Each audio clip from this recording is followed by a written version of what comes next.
the coming of Jesus the second time. Picture the Jews in a place of safety now, deliverance, and then climbing the newly split Mount of Olives to come to know their deliverer. Who is this that just saved us? Then shall the Jews look upon me and say, what are these wounds in thine hands and in thy feet? Then shall they know that I am the Lord.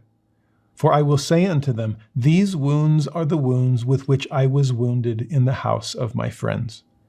I am he who was lifted up. I am Jesus that was crucified. I am the Son of God. And then shall they weep because of their iniquities. Then shall they lament because they persecuted their king.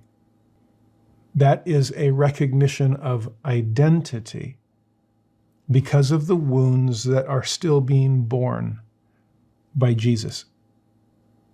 Now, that in and of itself would be a profound moment of recognition that here the ancient house of Israel has come to know their Redeemer. But notice how the Lord describes this reunion. It's not an angry one on his part. He came to save them. And it's not a rubbing salt into their wounds by showing them his own. No, it's so much more gentle than that. It is such a passive recognition that he's allowing them to have.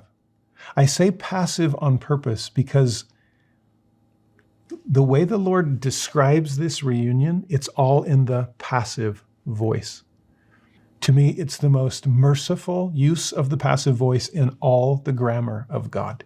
Passive voice avoids blame.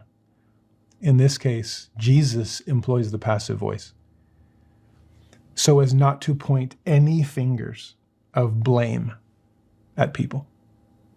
He simply says, these are the wounds with which I was wounded in the house of my friends. I am grateful that he has engraven me upon the palms of his hands, as Isaiah said. But with that prophecy, together with this beautiful passive voice, we can come and see those wounds and not be wounded by them. We can recognize in them the marks of his love and his mercy, which he is extending to us with arms outstretched.